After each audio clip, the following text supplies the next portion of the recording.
Nagising si Amara sa isang maliit na kama sa loob ng office ng kapitan. Nakabalot siya sa kumot at may nurse na nag-aalaga sa kanya. "Nasaan ako?" Tanong ni Amara na mahina ang boses. "Dinala ka ng asawa mo dito, Miss Amara," sagot ng nurse. "Inalagaan ka namin. Nag-collapse ka raw sa sobrang stress." Wala siyang ibang nagawa kung hindi ang matahimik. Nang makarinig siya ng ingay mula sa labas, ay hindi na siya nagdalawang isip pa na lumabas kahit na nangihina. Doon nakita niya si Serena at si Cedric na tulad ng nakagawian ay naroon na naman para manggulo. Halos manghina rin si Amara sa kinatatayuan niya nang makita niya rin doon ang ilang socialite sa dati niya ring naging kaibigan noon. "Nakakatawa ka talaga, Amara." Sigaw ng isang mayamang socialite na dumating para makita at mainsulto lang si Amara. "Iniwan ka ng fiancé mo kaya napilitan kang magpakasal sa pulube? Grabe, from mansion to squatters? Ang pangit naman ng downgrade mo, girl." Tumawa ang grupo nila at may nag-flick pa ng buhok. "Girl, kung hindi ka magaling pumili ng lalaki, huwag ka nang lumabas ng bahay. Nakakahiya ka." Ngumisi si Serena. Dahil ito yung gusto niya. Ang mapahiya si Amara sa lahat ng mga naging kaibigan niya. Wala siyang title, wala siyang pera. Kahit anong bihis mo, you'll always be the girl who married a beggar. Natigil lang ang lahat ng sandaling may dumaan na 5 malalaking itim na limousines. Hindi kalaunan ay bumaba ang hindi bababa sa 10 Royal Guards na ikinagulat ng mga naroroon. Mas lalo lang ding natahimik si Amara, lalo na nang bumaba ang isang Royal Guards para lumapit sa kanya, dala ang isang kumikislap na velvet box. Ilagay ang Royal Diamond Necklace sa leeg ng prinsesa. Saan nito? Nang makita nila ang kwantas, agad silang natahimik. "Prinsesa?" Bago ka pa lang sa channel neto, ibang kwento ni Ate Jane, istorya mo, ikwento ko. Huwag kalimutang pindutin ang notification bell at subscribe button.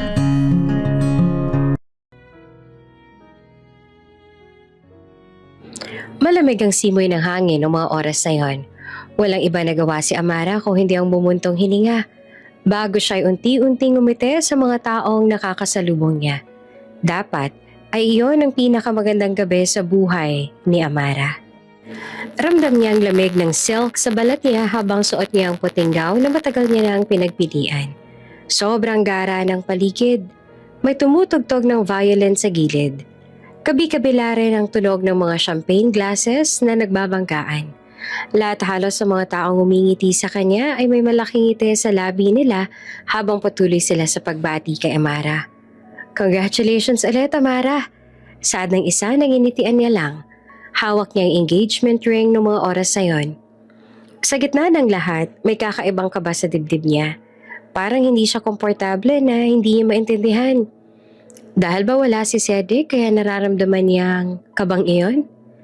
Nasa gitna na siya ng event nang sadaling makita siya niyang tito niya. "Amara anak, bakit parang mag-isa ka lang? May hinahanap ka ba?" Tanong ng tito Eduardo niya habang may hawak na Cuban cigar. "Hindi ko po makita si Cedric eh." Sagot niya na dahilan upang papapuntong hininga yung tito niya. "Nakita niyo ho ba siya? Kanina ko pa po kasi siya hinahanap, hindi ko siya makita." "Sino hinahanap mo?" Taas kilay na tanong ng tita niya. "Si Cedric ba?" "Opo, kanina ko po kasi siya hindi nakikita." Sa halip na sumagot ay walang ibang nagawa ang tita niya kundi ang magtaas ng kilay sa kanya. "Hayaan mo na muna siya, Amara. Panigurado maraming kausap yun ngayon. Huwag ka masyadong dikit ng dikit sa kanya at nakakahiya sa mga bisita. Para ka namang walang tiwala sa fiancé mo sa ginagawa mo ngayon." Saan ang tita niya bago ito mismid at umalis sa harap niya. Mas lalong sumikip ang dibdib ni Amara sa narinig. Hindi iyon ang vibe na gusto niya sa engagement party niya. Pero dahil wala na siyang magulang, wala siyang masandalan kundi ang tito at tita niya na siyang nagpalaki sa kanya. Sa kanila siya umaasa kahit naramdam niya na parang negosyo lang ang turing nila sa kanya. "Tama yung tita mo, hayaan mo na muna si Cedric."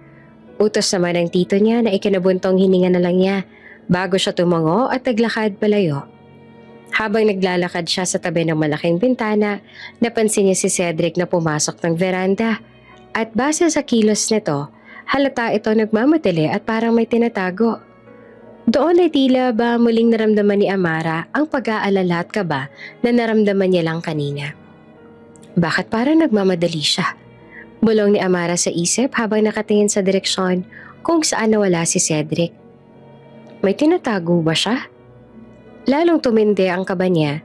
Sinundan niya si Cedric nang walang pag-aalinlangan. Pagbukas niya ng pinto ng veranda, parang nabasag yung mundo niya sa isang iglap. Sa nasaksihan. Si Cedric, yung lalaking sinumpaan niyang mahalin, ay mariing hinalikan ng pinsan niyang si Serena. Hawak pa ni Cedric yung bewang na Serena habang hinahalikan siya ng pinsan niya. Sa paraan ng paghalik nilang dalawa, para bang matagal ng relasyon nila. At isa iyon sa nagpasakit lalo sa dibdib ni Amara. Halos nakadikit na kay Cedric yung gown ni Serena. Tanda na sobrang lapit nila sa isa't isa. Bakas din ang ngisi sa labi ni Serena kaya naman doon na nakaramdam ng panginginig si Amara. Panginginig hindi lang dahil sa galit, kundi dahil na rin sa awa sa sarili. Cedric? Tanong niya na halos hindi lumabas ang boses niya. Nang marinig iyon ay walang nagawa si Cedric kung hindi ang mapaatras sa gulat na para bang nahuli siya ng police in the act. Pero si Serena may ngisi pa sa labi bago taas kilay na bumaling kay Amara. Sorry Amara, pero hindi ko na napigilan ang sarili ko. Sad ni Serena sa malamig at nanunuksong boses. Lalo niyang inilapit ang sarili kay Cedric na para bang trophy na pinagyayabang yung lalaking kasama niya.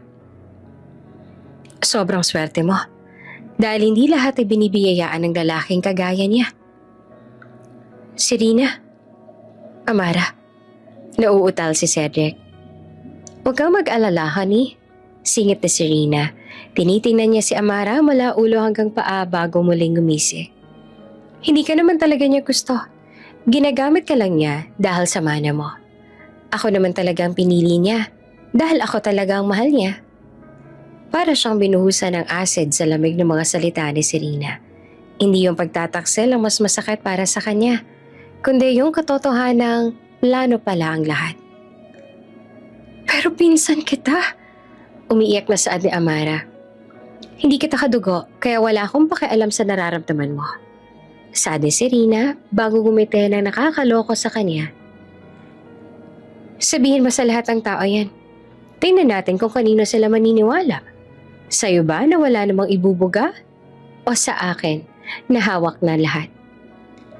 Sa halip na makinig kay Serena ay agad na bumali ng tingin si Amara kay Cedric na ngayon ay walang ibang nagawa kundi ang magbaba ng tingin. Cedric, sabihin mo ang hindi totoo yan. Saad ni Amara habang patuloy na umaagos ang luha sa mga mata niya. Totoo ba lahat ng to? Lahat ng yon? Lahat ng meron sa atin? Lahat ba ng yun peke lang? Ginawa mo lang ba lahat ng yun dahil pinaglalaroan mo lang ako? Amara, saad ni Cedric na sinubukan pang lumapit kay Amara na ikinaatras lang ito. Amara, pakinggan mo muna ako. Sumagot ka! Sigaw ni Amara sa kanya. Sa halip na sumagot ay walang ibang nagawa si Cedric kung hindi ang tahimik na yumuko na mas lalong ikinaiyak ni Amara. Nandidiri ako sa'yo, Cedric. Nakakadiri ka. Mabilis na tumakbo si Amara pabalik sa ballroom. Paulit-ulit lang si Cedric sa pagtawag sa pangalan niya, pero sa halip na bumaling ng tingin, ay nagpatuloy lang siya sa pagtakbo palayo. Hindi na napigilan ang sarili niya na maiyak dahil sa mga nasaksihan. Animong sobrang bigat ng lahat para sa kanya noong mga oras na yon. Pagpasok niya sa ballroom, imbes na yakapin siya ng pamilya, ay sinalubong siya ng malamig na panunumbat ng mga tingin ng tito at tita niya. Huwag ka nga umarte, Amara. Galit at mapait na saad ng tita Sofia niya. Alam mo naman kapag nagpakasal ka, sa'yo mapupunta lahat ng mana. Nilagay na yan sa will. Kung sino pipiliin namin para sa'yo. Pero nag-cheat siya. Pinagpalit niya ako sa iba. Sigaw ni Amara na hindi naman makapaniwala sa nakikita at naririnig niya. At ano ngayon? Dagdag ng Tito Eduardo niya. Babae ka, Amara. Tiisin mo. Hindi ka dapat nagpapakita ng kahihiyan sa harap ng mga bisita. Bulong naman ang tita niya bago nito hinila ang braso niya ng masakit. Ngayon na yung panahon para maging matalino ka. Huwag ka magdrama dyan. Wala siyang kakampi at alam niya yon sa sarili niya. Kahit na anong gawin niya, ni minsan, hindi man lang siya nagawang pakinggan ng mga tito at tita niya. Wala namang ibang iniisip ang mga ito kundi ang tungkol sa mana. Wala na rin siyang mga magulang na pwede niyang pagsabihan. Wala siyang tinig. At kahit na ganon, alam niyang wala silang pakialam sa kanya. Para silang mga buitre na sa oras na bumagsak siya sa lupa, walang ibang gagawin ng mga ito kundi ang maghati-hati sa yaman na meron siya. Pero sa loob ng puso niya, may isang sigaw na hindi nila mapipigilan. Hindi siya papayag na maging ganito na lang. Imbes yumukot umiyak, tumalikod siya sa mga ito.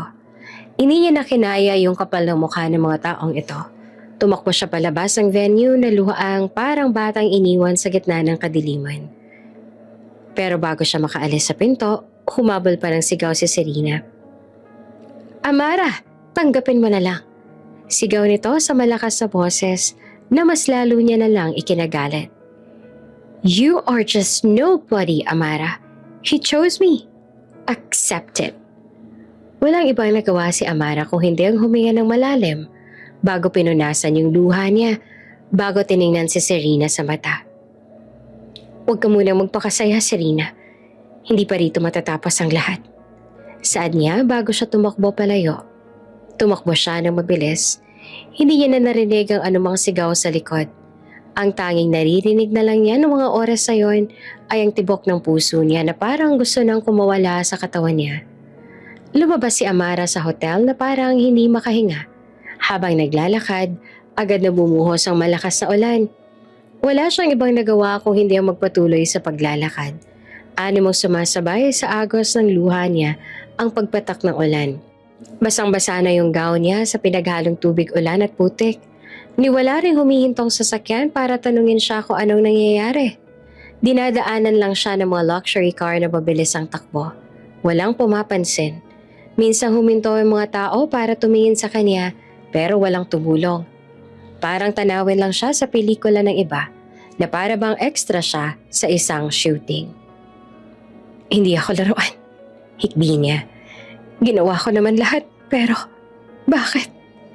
Habang naglalakad siya sa sidewalk sa gilid ng kalsada, may lalaki naka-dirty jacket na nakaupo sa ilalim ng sirang waiting shed. Payat yon at animong may gasgas sa braso. May isang supot ng tinapay sa tabi niya. At nang makita niya si Amara na umiiyak, hindi siya nagdalawang isip na tumayo kahit pa nanginginig. "Miss, okay ka lang ba?" Mahinang tanong ni Elias sa para bang takot siyang mali ang masabi. Lalong umiyak si Amara. Hindi niya kayang magsalita. Naupo siya sa tabi ng kinauupuan ni Elias. At halos bumigay siya sa sobrang pagod at sakit. Tahimik na kinuha ni Elias yung tinapay na nasa gilid niya at agad iyong iniabot kay Amara. "Alam ko may problema ka, tsaka dinadamdam." Aniya sa mahinang boses. Tiningnan niya si Amara na patuloy lang sa pag-iyak. "Pero kahit gaano pa kasakit yung dinaramdam mo, huwag mo pa rin kakalimutan kumain, ha?" Napatingin si Amara sa lalaki. Sa gitna ng paghihirap niya, may taong mas naghihirap pa pero mas mabait pa kaysa lahat ng taong nakasalamuhan niya sa ballroom kanina. "Anong pangalan mo?" Tanong ni Amara na halos hindi niya na makuha ang boses. "Elias. Elias ang pangalan ko." Sagot naman niya bago ngumiti ng bahagya. "Magpahinga ka na muna, mukhang pagod na pagod ka. Bakit ka ba naliligo sa ulan?" Bago pa man siya makasagot ay bigla nang umikot ang paningin niya. Nanlamig yung buo niyang katawan at kasabay nito ay yung pagkalabog ng dibdib niya. At bago pa man siya matanong ni Elias ay agad nang bumagsak ang ulo niya sa balikat ni Elias na ikinagulat naman ito. Miss, okay ka lang ba?" Panggising ni Elias sa kanya kasabay ng pagtapik niya sa malamig na pisngi ng dalaga. "Miss?" Nang hindi makarespond si Amara sa mga tapik niya, ay doon na nagdesisyon sa Elias sa damputin at buhatin si Amara. Kahit na hirap ay agad niya itong binuhat papunta sa isang luma at bakanting shelter sa tabi ng kalsada. Andito lang ako, huwag kang bibitaw. Bulong ni Elias kay Amara habang basang-basa na rin sa ulan. Habang buhat nga si Amara, ang mata ni Elias ay saglit na tumingin sa langit. May lungkot sa mga mata niya habang nakatingin sa taas. Ang kaninang nag-aalalang mukha niya ay mabilis na napalitan ng seryoso. Kailangan mo nang magmadali, Elias. Aniya sa sarili bago siya bumuntong hininga at pinagmasdan ang mukha ni Amara na namumutla. Kinabukasan nagising si Amara sa gitna ng isang kakaibang amoy. Hindi ito yung mabangong linen at air conditioning ng mansyon nila. Nagmumula yung amoy sa lumang karton na may kaunting alikabok at amoy mildew mula sa tumutulong tubig mula sa sirang kisame. Nakita niya yung sarili niya na nakabalot sa lumang kumot na magaspang, pero maayos at malinis pa naman. Gising ka na pala, mahinang saad na Elias. Napatingin si Amara kay Elias. Nakaupo ito sa paanan niya at bahagyang nakasandal sa pader. Payat pa rin siya at basang-basa pa rin ang damit niya. Pero ang paraan ng pagtingin ni Elias sa kanya, punong-puno na ng pag-aalala. Bakit mo ako tinulungan? Tanong agad ni Amara habang pilit na inaalala yung mga nangyari kagabi. Ani mong bumalik sa alaala niya lahat ng nangyari sa ballroom kagabi, kaya naman hindi niya na naiwasang mapahawak sa dibdib niya. Nakita kitang umiiyak. Sagot ni Elias na simple lang bago siya nagbaba ng tingin. Tsaka mukha ka rin nagugutom at pagod na pagod. Bumaba yung tingin ni Amara at agad siyang nakaramdam ng pagtataka nang makitang may kumot at unan din sa paanan niya. Bakit ka natulog dyan? Tanong ni Amara habang tinuturo ang paanan niya. Hindi kita pwedeng iwanan dito mag-isa kaya sinamahan na kita. Baka kung sino pa makakita at magka-interes sa'yo rito. Sagot ni Elias at inayos ang kumot sa paa ni Amara. Hindi ka nababagay sa ganitong klase ng lugar, miss. Hindi bagay sa'yo. Mukha kang mayaman. Napangiti si Amara pero pait ang nakita ni Elias sa ngiting iyon. Salamat nga pala sa pagtulong mo ha. Kung hindi dahil sa'yo, baka kung saan na ako napadpad ngayon. Saad ni Amara dahilan upang umiti si Elias at mag-iwas ng tingin. O sino pa yung mahirap? Sila pa talaga yung may puso. Tsaka may kusang loob na tumulong. Nag-aalangan si Elias at tinignan niya si Amara na may kakaibang seryosong tingin. Hindi naman lahat ng mayaman masama. At hindi rin naman lahat ng mahirap mabuti. Nakadepende na lang siguro sa tao yan kung sino yung totoo. At saka, mas importante pa rin talaga yung puso. Salamat ha, Elias. Bulong ni Amara. Sa lahat ng mga taong may kakayahang tumulong sa kanya, hindi niya na-expect na isang pulubi lang ang tutulong sa kanya. Maraming may kakayahang tumulong sa kanya pero pulubi lang ang naglakas ng loob. Ilang sandali lang lumipas, ay narinig na nila ang yabag ng mga stiletto heels at isang galit na boses mula sa labas ng tent. Amara! Amara, lumabas ka dyan. Nakakahiya ka. Mabilis silang lumabas at hindi na nagtaka pa si Amara nang makita niya ang tita niya at mga tao nito na naroroon sa labas ng tent. Ani mong alam na ng mga ito na doon lang siya matatagpuan. Nakakahiya ka talagang babae ka. Dumating ang tita Sofia ni Amara na galit at animong hindi man lang nag-aalala sa kanya. Tulad ng nakagawian ay naka-designer suit pa rin siya at halos ayaw niyang tumapak sa maduming sahig ng shelter. Ano ka ba, Amara? Ano bang ginawa mo sa buhay mo at bakit nandito ka? Nakakahiya ka talaga? Sigaw nito. Tara na, kailangan mo umuwi. Naghihintay na si Cedric sa'yo. Hindi na ako babalik sa kanya, tita. Matapang na saad ni Amara. Babalik ka sa kanya. Iyon ang gusto ko sa'yo. Huwag ka nang mag-inarte dyan. Hindi ikaw may karapatan na magdesisyon dito. Ang mana mo ang nakataya rito. Sigaw ng tita niya bago hinila ang braso ni Amara. At sino ka namang pulubi ka? Umalis ka nga sa harapan namin. Ang baho mo. Baliw niya kay Elias. Hindi ba lang nakapagpasalamat ang tita niya kay Elias na nagligtas sa buhay ng pamangkin niya. Para sa tita niya, si Elias ay basura lang at walang halaga. Nilingon ni Amara si Elias. Tumingin lang ito sa kanya, tumango na para bang sinasabi nitong mag-iingat siya. Sige tita, sasama ko pabalik sa inyo, saad ni Amara. Pero tatandaan mo, hindi ako magpapakasal sa manlulokong yan. Sa kotse pa uwi, hawak ni Amara ang dibdib niya habang pinipigilan ng luha sa mga mata niya. Wala namang pakialam ang tita niya sa kanya at animong mas mahalaga pa yung phone na hawak na to kesa sa kamustahin siya. Huwag ka mag-iskandalo, Amara. Kailangan mo magpakasal sa kanya para makuha mo yung mana. Kapag hindi mo ginawa yon, mananatili ka pa ring duka. At kapag hindi mo sinunod yung utos namin, hindi ka namin tutulungan sa oras na maghirap ka. Banta ng tita niya. Mas gugustuhin ko pong maging mahirap kesa sa nagpakasal sa manlulokong yon, giit ni Amara. May kasamang ines ang tawa ng tita niya nang sandaling tuktukin nito ang noon ni Amara na ikinapikit naman ito. Gamitin mo yung utak mo, Amara. Ako ang naiinis sa'yo sa katigasan ng ulo mong yan. Pabalang na sagot ng tita niya. Pagdating sa bahay, agad siyang kinuha ng tita niya at siniguradong malinis siya. Pero hindi dahil sa pagmamahal sa kanya, kundi dahil sa image na iniingatan nila. Pagkaupo niya, tiningnan niya agad yung phone niya. At doon niya nakita ang isang notification na nag-trending agad. Headline iyon ng isang business website. Nakapost sa website na iyon ang litrato ni Cedric at Serena. Pareho silang ngiti-ngiti sa picture na yon. Pagkahawak ang kamay at mas nakakagulat pa roon ay suot ni Serena ang singsing na suot dapat ni Amara. Nanginginig ang kamay ni Amara sa galit at sakit. Sa loob ng post, nakita niya pa ang komento ni Cedric tungkol sa kung gaano niyang kamahal si Serena, kung gaano itong kaganda. Lahat ng papuri na ni minsan ay hindi niya natanggap mula kay Cedric ay buong loob lamang na natanggap ni Serena. Amara? Sigaw ng tita niya mula sa labas ng kwarto dahilan upang malungkot niya itong pagbuksan ng pinto. Hindi pa man siya nakakapagsalita ay lumagapak na yung sampal ni Tita Sofia sa kanya. Look what you have done! Nagdahil sa'yo nasira na lahat ng mga plano namin. Mawawala na sa'yo ang mana mo. Marami pa itong sinabi tungkol sa mana na hindi niya na pinakinggan pa. Masyado ng gulong-gulong isip niya. Nang dahil sa pinaghalong lito at lungkot ay hindi niya na nagawa pang sundan lahat ng sinabi ng tita niya.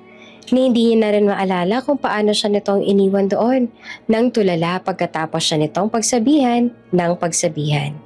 Sa huli ay nakita niya lang yung sarili niya nakaupo sa harap ng vanity table habang wala sa sariling nakatingin sa salamin. Hindi ako luluhod sa kanila. Bulong niya sa salamin na animong puno ng determinasyon. Hindi ako papayag na maging talunan dito. At mas lalong hindi ako papayag na mauuwi na lang sa ganito lahat ng pinaghirapan ko. Sa salamin nakita niya ang sarili niyang wasak at namamaga yung mga mata sa kaiiyak. Pero sa kabila ng lahat ng iyon, nakita niya ang determinasyon sa mata niya. Wala ako rito para maging kawawa lang. Serena, ibabalik ko sa'yo lahat ng pinaranas mo sa akin. Tandaan mo yan. Tandaan niyo yan. At sa isang iglap, bumalik sa isip niya ang tungkol sa lalaking tumulong sa kanya, si Elias. Yung lambot ng tinig nito, yung pag-aalala nito sa kanya, yung pag-aalala, yung pagiging tunay nito sa kanya. Mas totoo kaysa sa lahat ng mamahaling suit at gown sa party kagabi. Kaya naman hindi niya na napigilang mapaisip tungkol kay Elias. Sa kabilang banda, wala namang ibang nagawa si Elias kundi ang tumitig sa mansyon ni Amara. Naroon siya sa dilim. Nakaupo at tahimik lang na nakatanaw sa bahay nila Amara. Hindi siya umalis doon. Parang bantay ang tingin niya na animong merong military precision at palaging nakafocus. Hindi ko siya pwedeng iwanan dito. Hindi ako pwedeng umalis. Saad ni Elias sa isip niya bago pumuntong hininga. Kinabukasan, sumabog ang chismis sa bayan tungkol sa failed arrangement. Lahat ng tendera, tricycle driver, kapitbahay, pinag-uusapan nilang lahat ang tungkol kay Amara at sa ginawa ni Cedric sa kanya. Wala pa man, iniwan na siya. Nakakadiri, pinagpalit siya sa pinsan. Ibig lang sabihin yan, wala na siyang mana. Ay nako, grabe, kawawa talaga. Pumunta si Amara sa palengke ng malungkot. Hindi siya makatingin sa mga tao roon kahit na panay ang tingin ng mga ito sa kanya. Wala siyang ibang nagawa kung hindi ang yumuko sa paglalakad kahit naramdam niya ang mga matang nanonood sa kanya habang naglalakad siya. May tumawa pa ng malakas sa animong nang-iinsulto, bagay na mas lalong nagpasakit sa puso ni Amara. Kung ako yan, baka tumalo na ako sa bangin ng kahihiyan. Hinawakan niya ang dibdib niya at nagsimula ng humigpit ng mga oras na yon. Pumunta sana siya sa pharmacy para bumili ng vitamins at painkillers pero ganoon ang mga narinig niya. Pero sa gitna ng paglalakad niya, nakita niya si Elias na nag-aayos ng lumang kariton na parang gagawing pushcart. Nakita niya na may mga bruises pa rin sa mga braso at mukha. Pero abala siya sa pagtatrabaho. Hindi siya nag-aabang ng limos, nagtatrabaho siya. Nagkatinginan sila, walang salita, pero may tahimik na lambing sa mata ng lalaki na parang nagsasabing, "Okay lang, laban pa." Sa dami ng mata na humuhusga, ito lang yung pares ng mata na hindi niya hinuhusgahan. Walang judgment, walang sarcasm, tulad ng sa iba. Naglakad pa palapit si Amara kay Elias habang ang mga tao naman ay nagbubulungan sa likod niya. "Amara, hindi ka dapat nasa ganyan." Bulong na isang tendera. "Sayang yung yaman mo, te. Masyado ka pang bata para maging homeless." Sa halip na pansinin ang lahat ng iyon ay wala siyang ibang nagawa kundi ang i-ignore lahat ng iyon. Tumingin siya kay Elias na naghihintay lang sa kanya. "Elias?" Mahina pero may pag-aalala nitong sagot sa kanya. Sa gitna ng kahihiyan, sa gitna ng mga ngisi at chismis, may bigla siyang sinabi na hindi niya naisip. Isang desisyon na babasag sa lahat ng nasa pagitan nila. "Pwede bang pakasalan mo ako?" Nang dahil sa narinig ay agad na nagulat si Elias. Maging ang mga dumadaan ay agad na natigilan. Napatigil naman yung tendera ng gulay sa ginawa at agad na lumabas ang ulo nito sa sari-sari store. Naging tahimik ang buong palengke sa narinig. Hanggang sa nabasag lang katamihikang yon nang may nagsalita. "Ay, grabe naman. Pulubi yung ipapalit niya sa mayaman? Aba, nabaliw na yata. Desperada." Namula si Amara sa mga narinig at sa tingin ni Elias pero hindi siya tumakbo palayo. Tiningnan niya si Elias ang may buong tapang. "Kesa naman magpakasal ako sa manloloko, mas pipiliin ko na lang ang may puso." Tinitigan ni Elias si Amara. Ang mukha niya may bakas ng pagkagulat pero iba ang nakikita ni Amara sa mga mata niya. Animong nag-aapoy ang mga ito habang nakatitig sa kanya. Unti-unti ay tumango si Elias ng mabagal bago siya sumagot kay Amara. "Oo, pakakasalan kita, Amara." Naging tahimik ang naon ng 3 segundo pero kalaunan ay sumabog ang tawanan sa buong palengke. Sa gitna ng ingay, hawak ni Amara ang bituin ng bagong pag-asa. Ito na ang simula ng paghihiganti niya sa dalawa. Sa di kalayuan naman, isang lalaking nakaitim na shades ng tahimik na nagtipa ng text sa cellphone niya. Hindi siya ordinaryong tao. At ang tingin niya sa dalawa nasa malayo ay medyo matalas. Text message, he agreed. Phase 1, confirmed. Target is now protected by Prince's own will. 2 linggo lang nakalipas ay ginanap na sa barangay hall ang kasal na lang dalawa. Walang bonggang bulaklak. Walang violin na tumutugtog ng wedding march. Walang grand entrance na may red carpet. May mga plastic na upuan sa di kalayuan. Flores de papel na ginawang dekorasyon at mga taong nakaupo para manood ng kasal ni Amara na di kalaunan ay pagtatawanan din nila. Si Amara, imbes na suotin ng mamahalin niyang gown, ay nakasuot ng isang simpleng puting dress na binili lang niya sa ukay-ukay. Pero malinis at maayos naman ang itsura niya. Si Elias naman, hindi man nakatoksido, maayos naman ang tabas ang buhok niya. Nakasuot siya ng malinis na polo shirt at slacks. Walang regalo, walang mamahaling alahas, pero may dangal sa tindig niya. Hindi siya mukhang namamalimos sa kalye. Mukha siyang taong may respeto sa sarili. "Handa ka na ba?" Bulong ni Elias kay Amara. Handa na ako. Sagot naman ni Amara kahit nanginginig ang mga kamay sa kaba. Tumingin siya kay Elias at nakita niya ang determinasyon sa mata nito. Hindi siya nagkamali sa pagpili niya. Ang barangay captain ang siyang nagkasal sa kanila. Ang mga salita ng kapitan ay simple lang, pero totoo. Amara, tinatanggap mo ba si Elias bilang asawa mo? Sa hirap at sa ginhawa? Opo, tinatanggap ko. Sagot ni Amara na malinaw at matatag ang boses.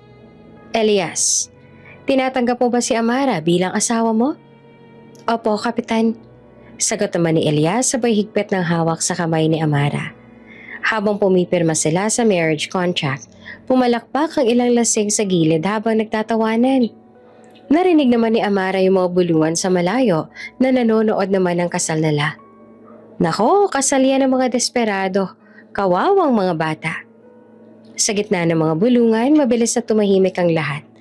Mula sa malayo, natanaw ni Amara sila Cedric at Serena na parating. Gaya ng nakagawian ay nakasuot sila ng mga designer clothes na para bang mga fashion models.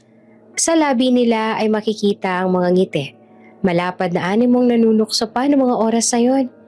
Huminto sila sa harap ng lamesa ng kapitan na para bang spotlight ang tingin nila.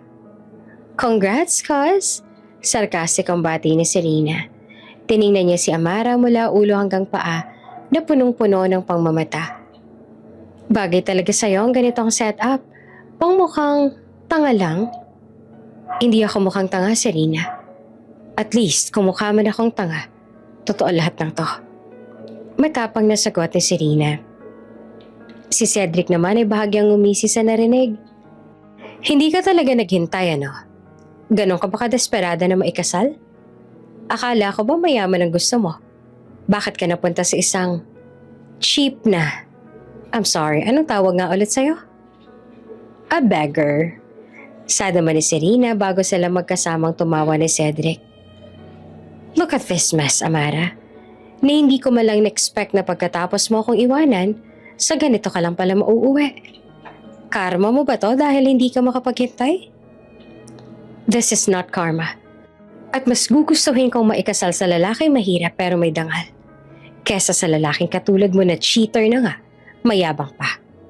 Sagot ni Amara habang tinitingnan si Cedric sa mata. Tahimik si Elias sa tabi niya pero naramdaman ni Amara ang kamay ni Elias. Marahang humawak ito sa kamay niya na para bang sinasabing, nandito ako, huwag kang matakot.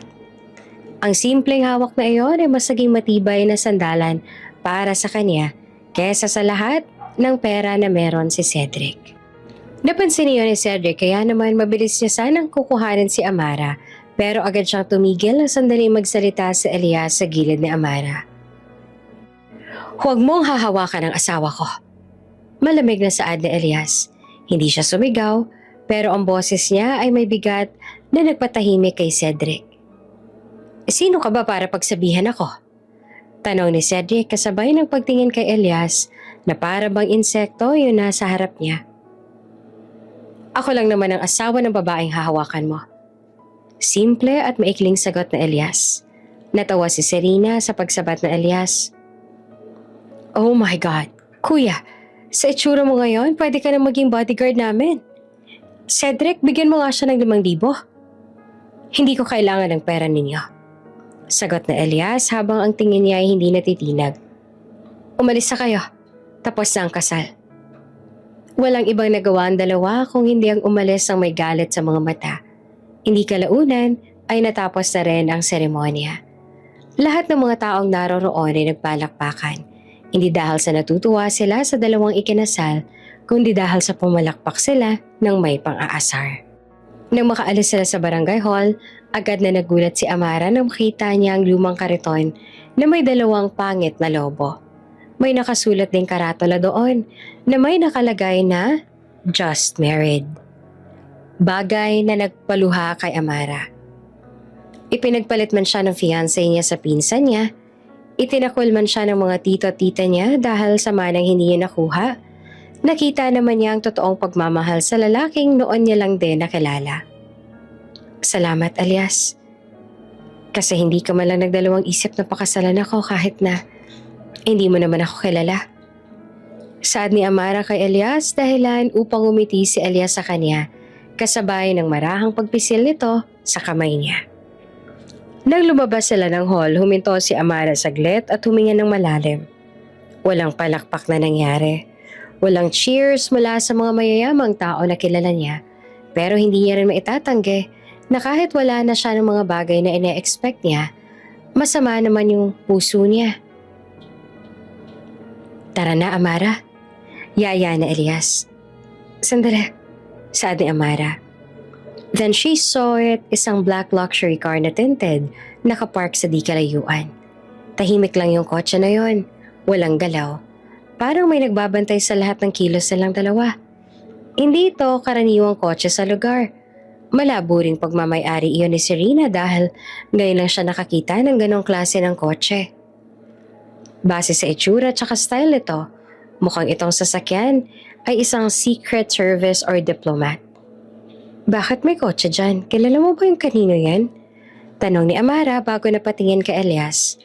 Umiling naman si Elias pero may kumislot sa mata niya. Recognition? Kaba? Lihim na nabunyag? Baka may hinihintay lang. Hindi, Elias. Parang matagal na sila nandyan eh. Parang feeling ko binabantayan tayo. Giit ni Amara. Huwag mo na lang pansinin. Saad ni Elias bago hinawakan ng kamay niya at naglakad sila papalayo sa black car. Pero habang naglalakad sila, lumingon si Amara sa likod. Ang black car tahimik na sumusunod sa kanila pero hindi nagpapakita. May mali. Hindi to coincidence. Yan ang nasa isip ni Amara. Sa loob ng black car may boses sa earpiece na parang galing sa radio. Naroon ang isang lalaki na nakasuot ng black coat at nakashades na mabilis na nag-report sa ginagawa ng dalawa. Target is married. Proceed to observation mode. Kinabukasan, dinala ni Elias si Amara sa bahay niya. Isang maliit na barong-barong sa gilid ng riles. Kahoy na pinagtagpi-tagpi ang haligi ng bahay niya. Yero naman ang bubong at manipis na kortina naman ang pinto. Walang marble floors. Walang chandelier. Wala nang lahat ng mga bagay na nakasanayan ni Amara sa dati niyang buhay. Pasensya ka na, Amara. Ito lang yung bahay ko. Alam kong hindi naman ito ang nakasanayan mo pero pwede ka namang umuwi sa inyo kung hindi mo na kayang tumira rito kasama ko. Imbes na mahiya ay agad namang napangiti si Amara. Hindi ko naman kailangan ng mansyon, Elias. Hindi ko kailangan ng mga bagay na nakasanayan ko na noon. Ang kailangan ko, peace of mind. At kasama sa lahat ng yon. Sagot niya dahilan upang malungkot na napangiti si Elias sa kanya. Ang barong-barong ay medyo maliit, pero malinis, maaliwalas. At may isang maliit na paso sa gilid na may lumalaking halaman. Hindi kalaunan ay naglatag si Elias ng simpleng pagkain. Lugaw iyon na may kaunting manok. Isa lang ang kutsara kaya pinilit niyang gumawa pa ng isa gamit ang isang lumang kahoy. Pinagmamasa ni Amara si Elias nang naluluha. Sa dami ng taong may pera na walang puso, heto yung lalaking may walang-wala pero hindi nagdadalawang isip na tulungan siya. Kainin mo to, Amara. Hindi ko maipapangakong masarap yan pero malinis yan. Saad ni Elias bago ibinigay kay Amara yung mas maayos na kutsara. Kumain ka na rin, Elias, sabi ni Amara. Sabayan mo na ako rito. Habang kumakain sila, biglang bumuhos ang malakas na ulan. May patak na pumapasok mula sa butas ng bubong ng kubo kaya naman mabilis na umalis sa pagkakaupo si Elias. At tatawa-tawang kumuha ng balde at agad na inilagay sa parte kung nasaan yung butas. Ang ganda ng bahay ko, no? May sariling shower? Biro ni Elias dahilan upang matawa si Amara. Kahit simple lang yung buhay na meron sila, ang importante ay masaya sila. Sa totoo lang ay mas masaya pa si Amara ngayon. Mas totoo yung tawa at saka saya niya ngayon kaysa doon sa peking tuwa niya sa sariling engagement party niya noon. Kinagabihan ay bahagya silang nagkatinginan. Isang banig lang ang meron sila kaya naman hindi nila alam kung saan pupwesto at kung paanong maghahati sa kakapiranggot na space. Dito ka sa may gilid, Amara. Saad ni Elias, ako nasa sahig. No, mahinang sagot ni Amara, malamig dyan. Pwede naman tayo mag-share dito. Friends tayo, right? Namula si Elias pero agad na sumilay ang ngiti sa labi niya. Oo naman, friends, aniya. Pero sa mata niya, may respeto. He was protecting her peace. Hindi niya hinawakan si Amara at hindi siya nag-take ng advantage sa asawa. Gaya ng gusto ni Amara ay magkatabi silang natulog. Pero pumikit si Elias, hinawakan niya muna sandali ang lumang coin charm sa bulsa niya na para bang inaalala niya yung nakaraan na hindi niya pa pwedeng sabihin kay Amara. Malapit na, kailangan niya lang muna itong protektahan. Samantala, sa labas ng kubo ay may lalaking nagmamasid at nagre-report sa radyo sa ginagawa ng dalawa. Tulog na sila, boss. Sad ang lalaki sa earpiece habang nakamasid sa loob ng kubo gamit ang binoculars. Mabuti, bantayan mo lang sila. Saan ang kausap niya sa kabilang linya? Kinabukasan, hindi nagtagal ay sumabog yung balita ng kasal nila Amara at Elias sa online website. Ang mga social media sites at gossip blogs ay puno ng articles at mga chismis tungkol sa kasal ni Amara at Elias. May mga edited pictures pa ni Amara at Elias na parang naging comedy pa yung kasal nila dahil hindi ina-expect ng mga tao na ang bigating engagement niya kay Cedric ay nauwi lahat sa kasalan sa barangay hall dahil sa pagpili niya kay Elias. Maraming comments tungkol sa kasal nila. Kabilang na roon yung mga comments na parang online bullying nang nangyayari. At meron din namang mga posts tungkol sa kanila na para bang ginagawang katatawanan yung kasal niya kay Elias. Iba talaga yung trip ng mga mayayaman, ano? Gusto ng poverty porn, desperada yarn? Kawawa naman si Cedric, ipinagpalit pa sa pulube. At least nakaiwas si Cedric sa gold digger niyang ex-fiancé. Nakairang scroll pa si Amara sa website na iyon hanggang sa makita niya ang post si Serena sa wall na to. Some people lose gold and settle for trash. Sad reality when you don't know your worth. Good luck sa Riles, Amara. Nanginginig si Amara habang binabasa lahat ng iyon. Sunod-sunod din ang pag-iyak niya habang binabasa pa yung ibang comments. Hindi niya inakala na ganitong kasakit ang mabuhay sa mata ng publiko at sa pamilya na gustong durugin siya. Bakit mabilis na napansin ng mga tao yung kasal nila ni Elias? Pero hindi man lang mapansin tsaka punahin ito yung ginawa ni Cedric na pag-cheat sa kanya kahit na malapit na silang ikasal noon. Bakit one-sided sila? Bakit hindi man lang nila punahin yung ginawa ni Cedric sa akin?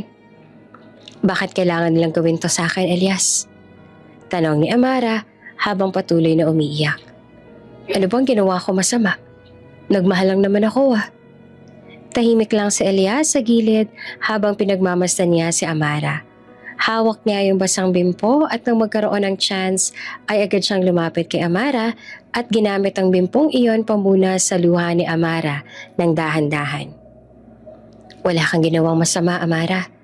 Bulong ni Elias sa malambing na boses. Masakit lang sa kanila na nakawala ka sa kamay nila. Mas gusto nila na nakikita ka miserable at naghihirap. Pero ang sakit basahin ng lahat ng yon, saad ni Amara. Yung walang naniniwala sa akin. Lahat sila, sinasabing tanga ko. Tumingin si Elias sa mata niya ng mahinahon at seryoso. Ako, naniniwala ako sa'yo, Amara. Saad ni Elias na matatag ang boses. Napahawak si Amara sa dibdib niya na unti-unti namang naninikip. Sa lahat ng tao, hindi niya akalain na sa isang pulube, isang taong walang-wala lang maniniwala at sasama sa kanya sa lahat ng ito. Hindi totoo ang comment ng Serena na yan. Patuloy na Elias. Hindi ka nagsettle lang sa isang basura. Pinili mo lang yung peace of mind mo. Yung dangal. Kesa naman sa kasinungalingan at pera na sinasabi nila na gusto nilang piliin mo. Umayos sa pagkakaupo si Elias bago muling bumaling ng tingin sa kanya. Huwag ka mag-aalala, Amara. Nasa tabi mo lang ako. Hindi kita pababayaan. Pangako ko yan sa'yo. Dagdag pa niya. Hindi na iyon sinigawan. Hindi pinilit. Pero mas bumigat sa puso niya yung bigat ng katotohanang may taong kumakapit sa kanya. Kahit lahat ng taong inaasahan niya nakakampi sa kanya, tumalikod na. Ang mga salita ni Elias ay animong pader na ginawa niyang sandigan at promotekta sa kanya sa lahat ng sakit at salita na ibinabato sa kanya ng ibang tao. Nang gabing iyon, sa kawalan ng kuryente sa kubo nila, nag-usap sila sa liwanag ng gasera. Ang usapan nila ay hindi tungkol sa yaman o sa mana. Tungkol iyon sa buhay na tatahakin nila. "Bakit ka mabait sa akin, Elias?" tanong ni Amara. Mas kalmado na siya ngayon kaysa kanina. "Hindi mo naman ako kilala. Kung tutuusin nga, mas marami pang pwedeng tulungan dyan na mas karapat-dapat kaysa sa akin." "Hindi naman kita tinutulungan, Amara." Sagot niya gamit ang malalim na boses niya. "Pinoprotektahan kita." Napatingin si Amara sa kanya na kinakabahan ng kaunti dahil sa lalim ng boses niya. Parang may pangako sa bawat salita ni Elias sa mga oras na yon. Parang may dahilan kung bakit niya ginagawa lahat ng iyon. "Anong ibig mong sabihin? Bakit mo ako pinoprotektahan?" tanong ni Amara. Hindi agad sumagot si Elias. Sa halip ay nananatili lang ang tingin niya sa apoy ng gasera. "Saan mo naman ako pinoprotektahan, Elias?" muling tanong ni Amara. Ilang segundo pa yung nagtagal bago muling sumagot si Elias sa kanya. "Sa mga taong nagtatago sa dilim." Bulong niya na ikinakunot naman ng noo ni Amara. "Sa mga taong nag-iisip na sila yung nagmamay-ari sa'yo." "Hindi mo ako kilala, Amara. Pero alam kong kailangan mo ng proteksyon laban sa kanila." Nag-aalangan si Amara. Gusto niyang magtanong pa. Pero ang tingin ni Elias ay parang sinasabing, "Huwag muna ngayon. Hindi pa ito ang tamang oras para dyan." "Kahit na hindi mo man ako totoong asawa, mananatili ako nandito. Walang makakakuha sa'yo, Amara. Wala silang karapatan sa buhay mo." Seryoso niya pang dagdag. Mas matapang siya kaysa kay Cedric. Mas seryoso siya sa pangako niya kaysa sa tita at tito niyang tumalikod na sa kanya. Habang nagtitigan sila, may isang lalaki mula naman sa malayo ang may camera telephoto lens. Mula sa pwesto niya, kinuhanan niya ang dalawa mula sa bintana ng barong-barong. Hindi siya paparazzi na naghahanap ng chismis sa buhay ng dalawa. Mukha siyang private investigator na nagmamanman sa kilos ng dalawa. Hindi kalaunan ay may kinuha ito sa bulsa at bumulong. "Target emotionally attached, face progressing." Lumipas ang mga araw na hindi lang puro iyak at sakit ang nararamdaman ni Amara. Simula nang ikinasal siya kay Elias, hindi na tulad ng dati yung naging buhay niya sa kubo kasama nito. Madalas na siya ngayong tumatawa. Hindi tulad doon, bagay na malaki talaga yung pinagbago niya. Sa umaga, magkasama silang nagluluto ng turon at kwek-kwek at iyon ang naging bonding nila sa araw-araw. "Ako na maghihiwa ng saging," sabi ni Amara. "Wag na, baka masugatan ka lang," sagot na Elias sabay kuha ng saging. Tiningnan niya ang kamay ni Amara na malambot na at animo kutis ang mayaman. Hindi iyan sanay sa mga gawaing ganito kaya naman napabuntong hininga na lang siya. "Hindi, sanay ako na," pamimilit pa ni Amara. Hanggang sa nagtalo sila at nagtawanan. Kahit pawisan na si Amara, hindi niya pa rin maitatanggi sa sarili niya na masarap sa pakiramdam na may kasama talaga sa lahat. "Ako na nga rito, manood ka na lang," sagot pa ni Elias. Wala namang ibang nagawa si Amara kung hindi ang mapabuntong hininga na lang bago siya nagdesisyong pagtuunan na lang ng pansin ang paghahalo sa batter. "Masyado ka namang protective, Elias." Aniya na ikinatawa naman ito. "Kailangan eh," sagot na Elias at gumiti siya ng tahimik na nagpabilis naman ng tibok ng puso ni Amara. "Hindi lang naman ako ang pumoprotekta sa'yo, Amara. Pinoprotektahan mo rin naman ako ah." Sa hapon, magkasama silang nagtitinda ng kwek-kwek at fishball sa kalsada. Hindi sanay si Amara sa ganoon pero hindi niya rin maitatanggi na masaya siya. Kapag may batang umiiyak, si Elias ang nagbibigay ng extrang fishball. Kapag naman may lasing, sinasaway niya naman ito ng may disiplina pero may ngiti. May respeto siya sa lahat ng tao, mayaman man o mahirap. Hindi siya nang-aapi at iyon ang nagpabago ng tingin ng mga tao kay Elias. Kahit na binansagang asawa ng pulubi si Amara, hindi kalaunan ay nagsimulang magbago yung tingin ng mga ito sa kanya. Nakikita nila yung genuine happiness ni Amara kay Elias, kesa sa mga nakita nila noon na lungkot kay Amara kapag si Cedric naman ang kasama niya. Kinagabihan, bumili si Amara ng yelo para sa business nila. Pagbalik niya, nakita niya si Elias na nagbabasa ng isang bagay sa phone niya. Nakasulat iyon sa foreign language at may royal crest sa tabi ng article. Anong binabasa mo? Nagulat si Elias sa pagdating ni Amara at mabilis siyang pinatay yung screen ng cellphone niya. Hindi siya mapakali nang makita ang kuryosong tingin ni Amara ng mga oras na yun. World news lang, tungkol sa politics. Sagot niya at agad na inilagay yung phone sa bulsa niya. Pero napansin ni Amara yung sinilid sa bulsa niyang ring case. Sandali niya nang salyapan ito at lalo siyang napatakip ng dibdib. Hindi iyon ring case ang pulube. Tama ang bigat. Tama ang ukit. Parang crest ng isang royal family. Elias, matulog ka na, Amara. Sagot niya habang pilit na iniiba yung usapan. Inalikan niya sa noo si Amara bago siya nagdesisyong mahiga sa banig. Bago pumikit si Elias, nakita niyang pinisel ni Elias yung gold coin charm na palagi niyang hawak. Parang mahalaga yan sa kanya na animong may pinangahawakan siyang pangako. May tinatago siya. Hindi lang siya basta pulube. Sa isip ni Amara. Kahit na ganon, hindi niya kayang magalit kay Elias dahil nararamdaman niya yung proteksyon na binibigay ni Elias sa kanya, regardless sa background na meron siya. Kinabukasan, ginabi si Amara at Elias ang uwi mula sa pagtitinda. Malakas ang ulan at kailangan nilang dumaan sa isang madilim na eskinita malapit sa Riles. Habang naglalakad sila, may biglang sumulpot na 3 lalaking lasing at mukhang manyakis. "Oy mga pre, si Amara yan ah. Ang ganda mo pala sa personal," sabi ng isa sabay hawak sa braso ni Amara.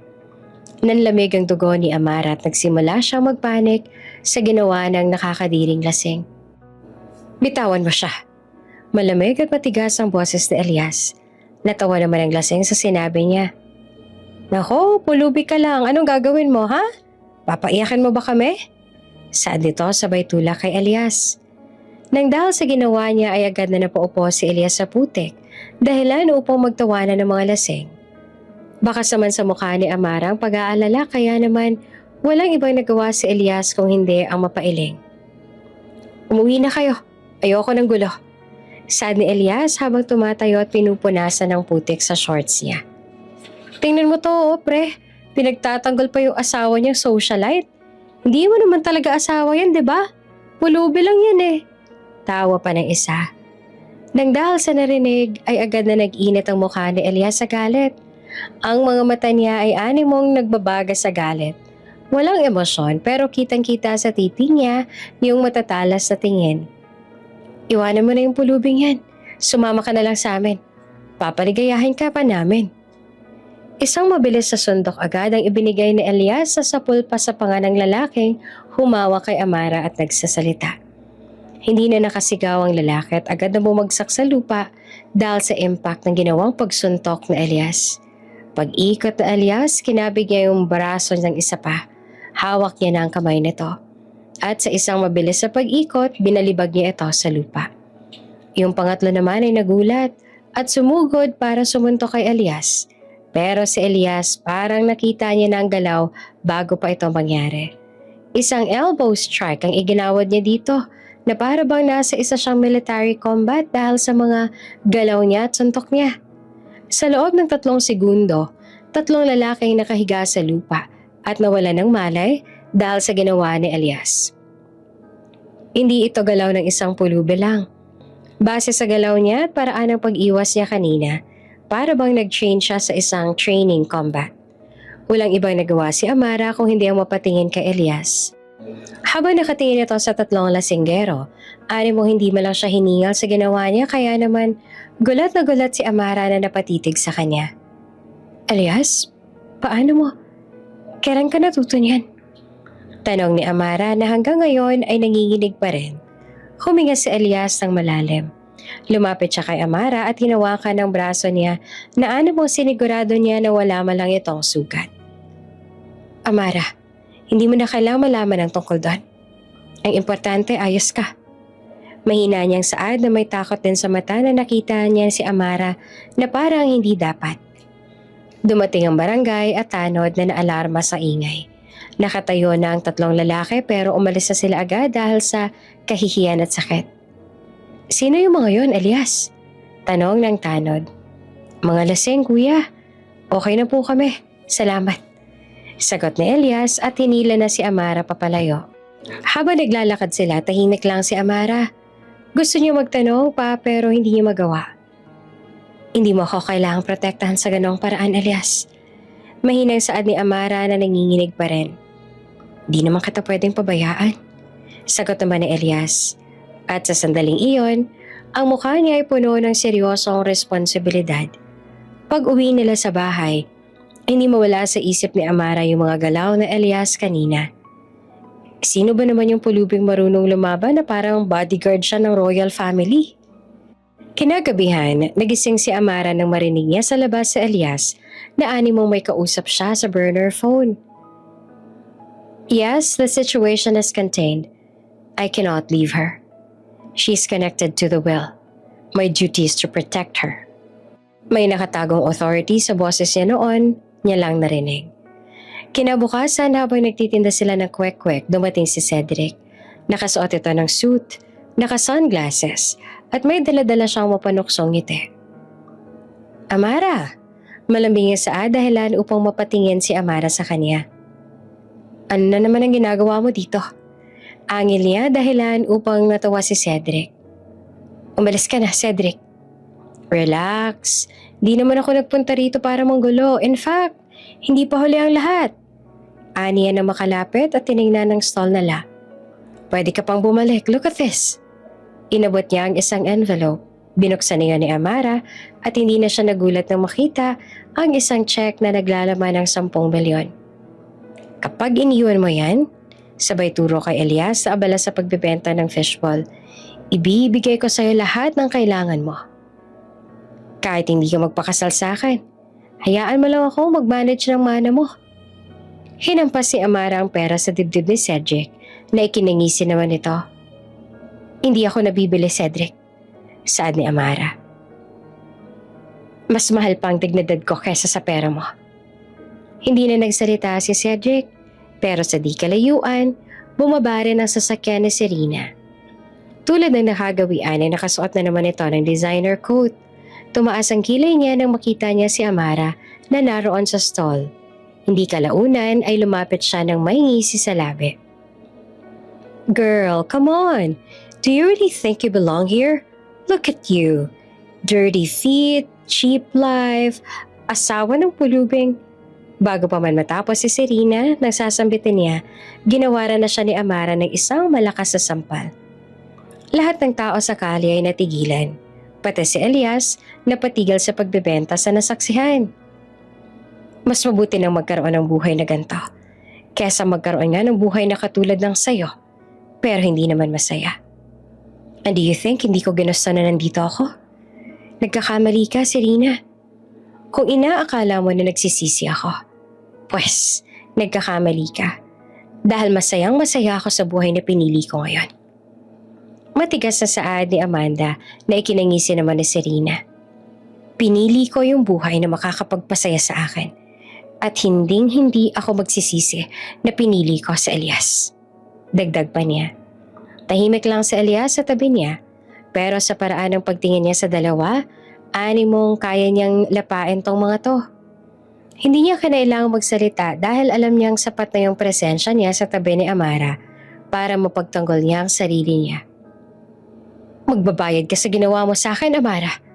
Sigaw ni Serena habang nakahawak ang pisngi niya. Tingnan natin kung sino magbabayad pagdating ng araw. Sagot ni Amara na hindi naman natatakot. Umalis na kayo. Wala na kayong karapatan sa buhay ko. Galit na umalis sina Serena at Cedric sa stall nila Amara. Kapag may taong napapatingin sa direksyon nila, ay sinisinghalan ni Serena lahat ng iyon dahilan upang pasikreto pa silang tawanan ng mga tao sa paligid. Ang yabang talaga ng babaeng yan, baliyaw ni Serena. Hayaan mo na si Rina.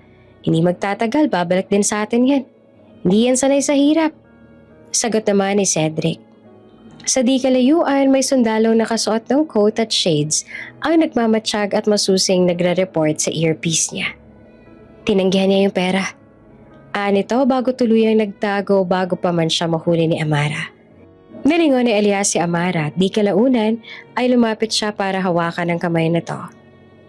Bakit mo ginawa yun, Amara? Hindi mo na sana sinampal. Baka magigante lang sila. Hindi na mahalaga yon, Elias. Saad ni Amara. Di ko naman pwedeng hayaan na apak-apakan lang nila tayo. Ginawa ko yun para sa atin. Para sa dignidad natin. Salamat, Amara. Bulong ni Elias. Tiningnan niya si Amara na may paghanga at respeto na hindi niya naramdaman kanino man.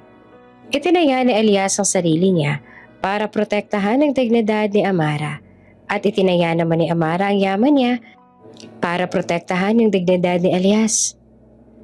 Hindi nagtagal, nagsimula ng magbago ang takbo ng pangyayari sa maliit na komunidad sa Riles. Isang tanghali, habang abala si Amara at Elias sa paghahanda ng fishball, biglang may dumating na mga lalaking nakasuot ng coat. May earpiece at mga shade sa mata. May foreign accent sila at mukhang hindi sila taga dito. Mukha silang elite na security personnel. May dala-dala silang blurred na letrato. Pero si Elias iyon na nakasuot ng tuxedo at may royal pin sa dibdib. Ang crest na nakita ni Amara sa phone ni Elias. Iyon din ang crest na pin na suot niya sa picture. Excuse us, tanong ng isa sa mga tao roon na may matigas ang accent. Have you seen this man? His Majesty's missing son. Natulala ang mga kapitbahay at napatigil ang chismisan sa paligid. Sino yan? Tanong ng isang tendera. Wala kami nakikita. Sabi ng isa pa na kinakabahan. Si Amara ay biglang kinabahan.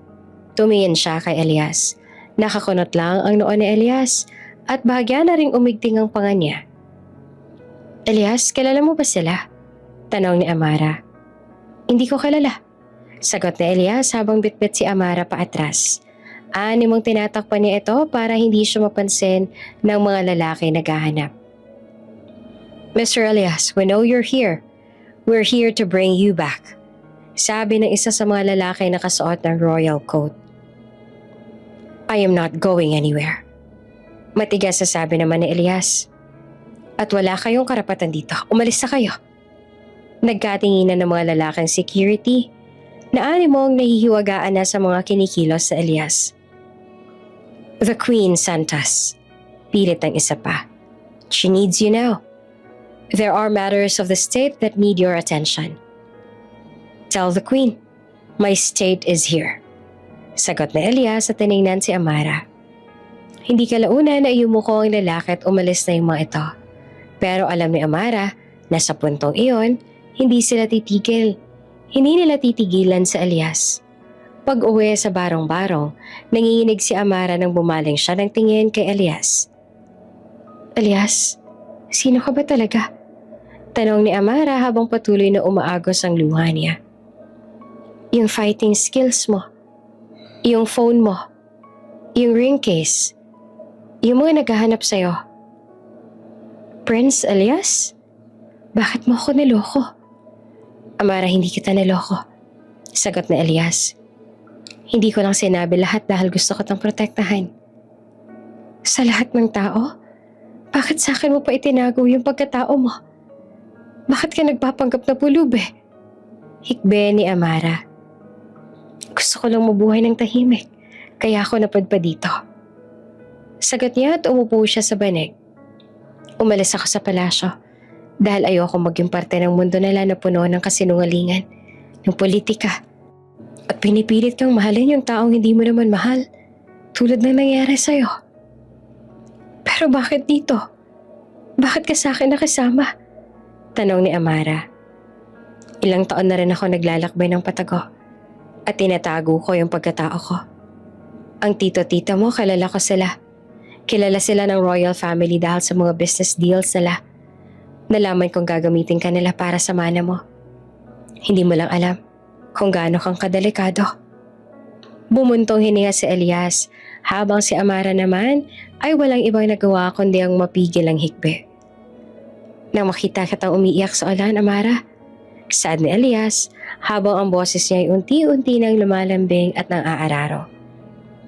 Hindi ako basta-basta lumapit sa'yo, pero nararamdaman ko yung bigat ng dinadala mo.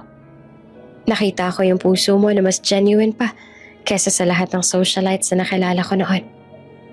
Nagbaba ng tingin si Elias habang si Amara naman ay walang ibang nagawa kung hindi ang mag-angat ng tingin sa kanya. Kahit isa akong prinsipe, gusto ko pa rin ng buhay na simple at totoo.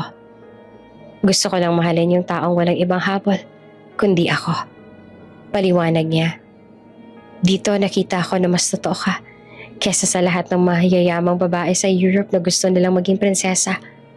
At ngayong nahanap na nila ako, hindi na kita pwedeng iwanan. Hindi ako aalis nang wala ka. Matatag niyang saad. Pero Elias, hindi mo naman ako pwedeng isama dyan. Saad ni Amara. Hindi naman ako bagay sa'yo. Magmumukha lang akong katawa-tawa. Hindi totoo yan. Sabi ni Elias. Hindi ka katawa-tawa. Amara, ikaw yung pinili ko. At kung mahal mo ako, sasamahan mo ako. Pero prinsipe ka. Walang-wala na ako ngayon sa'yo. Nawala na sa akin ang lahat. Wala na akong pera, tsaka hindi pa totoo yung kasal nating dalawa. Saan ni Amara? Totoo yung kasal natin, Amara. Tunay yun. Pinirmahan natin yung papel. Sa mata ng batas at ng Diyos, legally married tayo. Kaya sa palasyo, hindi ka gold digger. Saad ni Elias bago niya hinawakan ang kamay ni Amara. Asawa ka ng prinsipe. Prinsesa ka, Amara. Pero may takot sa mata mo, sabi ni Amara. Oo, Amara. Natatakot ako. Pero hindi para sa sarili ko. Sagot ni Elias. Para sa'yo. Sa palasyo, politika. Alam kong gagawin nila lahat para sirain tayo. Pero hindi ko sila hahayaan. Walang ibang nagawa si Amara kung hindi ang naluluhang yakapin si Elias. Animong yun ang yakap na yon ay mas comforting pa kesa sa lahat ng karangyaan na alam niya. Anong gagawin natin ngayon? Tanong ni Amara. Kailangan nating lumabas dito bago nila tayo kunin ang pwesahan. Bulong niya. Ang pagsasabi ni Elias ng totoo kay Amara ay animong hindi man lang nagpabago ng nararamdaman ni Amara para sa kanya.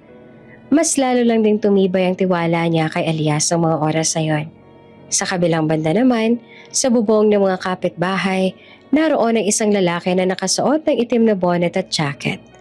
Tulad ng nakagawian ay nakasuot ito ng earpiece at animo may kausap na naman sa kabilang linya, habang naka-sniper style ang pwesto niya na nagmamanman sa loob ng kubo nila Elias. Found him. He confirmed his identity to the girl. He is moving. Gabi na iyon at medyo malakas ang ulan. Nasa labas si Elias nang marinig niya si Amara na animong may kausap sa cellphone niya. We must move before they take her. Get the chopper ready. I will not risk her life here. I am the prince and I command you. Utos niya. Doon ay tila ba natigilan si Amara. Hindi siya nagulat. Nagalit lang siya dahil alam niyang itatago ni Elias kung ano yung totoo. Sinungaling ka. Nanginginig na saad niya dahil lalo upang mabaling ang tingin si Elias sa kanya. Akala ko totoo lahat. Amara, hindi mo naiintindihan. No, hindi pala ikaw yung inaasahan ko masasandalan. Tulad nila, galing ka rin pala sa mundo ng kasinungalingan. Sa palasyo ka nararapat. Samantalang ako sa squatters area lang. Magkaiba tayo, Elias. Magkaiba tayo. Tumakbo siya sa ulan. Hindi niya kaya ang bigat ng pagsisinungaling sa kanya na Elias. Hindi na rin naman nagdalawang isip pa si Elias na habulan siya. Amara, bumalik ka dito, delikado! Sigaw niya. Bago pa man siya makalayo ay bigla nang nanghina si Amara at tuluyan na siyang bumagsak sa lupa. Nawalan siya ng malay dahil sa stress at sakit ng panluloko at mga lies na nalaman niya. Amara! Sigaw ni Elias sa takot na takot. Binuhat niya si Amara habang ginigising niya ito. Pero hindi man lang ito nagmulat. Hindi kalaunan ay dumating at pumarada sa gilid nila ang isang itim na kotse. Ito yung mga Royal Guards na Elias sa Europe na palaging nagbabantay sa kanya. Secure His Majesty. He's collapsing. At the same time, secure the woman. She is the wife. Kinabukasan ay nagising si Amara sa isang maliit na kama sa loob ng office ng kapitan. Nakabalot siya sa kumot at may nurse na nag-aalaga sa kanya. Nasaan ako? Tanong ni Amara sa mahinang boses. Dinala ka ng asawa mo dito, Miss Amara. Sagot ng nurse. Inalagaan ka namin. Nag-collapse ka raw sa sobrang stress. Wala siyang ibang nagawa kung hindi ang matahimik. Nang makarinig siya ng ingay mula sa labas ay hindi na siya nagdalawang isip na lumabas kahit na nanghihina. Doon nakita niya si Serena at si Cedric na tulad ng nakagawian ay naroon na naman para manggulo. Halos mahina rin sa Amara sa kinatatayuan niya nang makita niya rin doon ang ilang socialites na dati niya rin naging kaibigan noon. Nakakatawa ka talaga, Amara. Sigaw na isang mayamang socialite na dumating para makita at mainsulto lang si Amara. Iniwan ka nga ng fiancé mo. Kaya napilitan ka magpakasal sa pulube. Grabe, from mansion to squatters. Ang pangit ng downgrade mo, girl, ah. Tumawa ang grupo nila at may nag-flick pa ng buhok. Girl, kung hindi ka magaling pumili ng lalaki, huwag ka nang lumabas ng bahay. Nakakahiya ka naman. Ngumisi si Serena dahil ito yung gusto niya. Ang mapahiya si Amara sa lahat ng mga naging kaibigan niya. Wala siyang title. Wala siyang pera. Kahit anong bihis mo, you'll always be the girl who married a beggar. Natigil ang lahat ng sandaling may dumaan na 5 malalaking itim na limousines. Hindi kalaunan ay bumaba ang hindi bababa sa 10 Royal Guards na ikinagulat ng mga naroroon. Mas lalo lang ding natahimik si Amara, lalo na nang bumaba ang isang Royal Guards para lumapit sa kanya dala ang isang kumikislap na velvet box. Ilagay ang Royal Diamond Necklace sa leeg ng prinsesa. Sad nito. Nang makita nilang kwentas, agad silang natahimik. Nakatayo ang lahat ng kapitbahay at nakatulala sila sa sobrang gulat. Pagkatapos silang pagmasdan ni Amara, ay bumaba ang isang matikas at eleganteng matandang babae. Nakasuot siya ng formal suit at ang mga mata niya ay matalim at animong hindi man lang makitaan ng kaba. Where is Prince Elias? Tanong niya na malakas ang boses at may foreign accent na hindi maikakaila. Napatigil ang lahat ng tao sa barangay habang si Amara naman ay napatulala na lang. Prince? Bulong ng tindera ng gulay. Si Elias yung asawa ni Amara? Lumabas si Elias mula sa loob ng barangay hall. Sinusuportahan niya ang mga Royal Guards. Hindi na siya nakasuot ng dirty jacket. Malinis na barong Tagalog na ngayon ang suot niya. Suot niya ang Royal Signet Ring sa daliri niya. At ang tindig niya ay may respeto at kapangyarihan. Mother, bulong niya na nag-aalangan. Lumuha si Amara. Hindi dahil sa sakit, kundi dahil sa bigat ng pagtatago. Prince Elias, para siyang sinaksak. Totoo pala talaga ang sinabi niya nung gabing iyon. Tiningnan ng mahal na reyna si Amara ng malamig pero kuryoso. Tiningnan niya si Amara mula ulo hanggang paa. Ito pala yung babaeng pinili ng anak ko, kesa sa trono. So, this is the girl? Tanong ng Queen Mother sa kanyang aide. Yes, Your Majesty. Legally married. Bulong ng aide. Sinubukan ng Queen Mother na kunan sa Elias. You have duties, Elias. You cannot remain in this place. Sabi niya na puno ng disappointment. Kailangan mo akong samahan. May council meeting ka. Pero si Elias sumawag sa kamay ni Amara. Hindi niya hinayaan na magkalayo sila. I will not leave her, Mother. Matigas na saad ni Elias. She is my wife, and I will not choose the throne over my queen. Natahimik ang lahat. Ang mga tao ay nakatingin lang. Ang mga cellphone naman nila ay naka-record sa kaganapan na hindi nila inaasahan. Tumingin ang Queen Mother kay Elias at nakita niyang pagmamahal at determinasyon sa mata ng anak niya. Alam niya na hindi siya pwedeng mag-umpisa ng public scandal dito. Kailangan niyang maging matalino. Pagkatapos, tumingin siya kay Amara.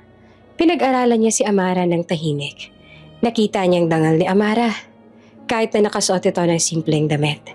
Nakita niyang lakas na hindi nagmula sa pera. Lumapit ang Queen Mother kay Amara at sa kwintas na ngayon ay nakasuot na sa asawa ng anak niya. In our tradition, Amara, saad ng Queen Mother. Hindi nagalit, pero seryoso. The woman the prince marries must be honored. Hinawakan niya yung kwintas na nasa leeg ni Amara na ikinatigil naman ito. You have married my son when he was disguised as a beggar, sabi ng Queen Mother. But today, I acknowledge you as a princess. Sa di kalayuan, nakita nila Cedric, Serena at mga dating kaibigan ni Amara yung necklace. Nakita nila yung mga limousine at yung mga royal guards na natitiyak na lang hindi mga taga dito. Nang makita ni Serena ang royal diamond necklace sa leeg ni Amara, unti-unti siyang napanganga at halos manigas. Si Cedric naman ay hindi makapagsalita sa mga nakikita. Cedric?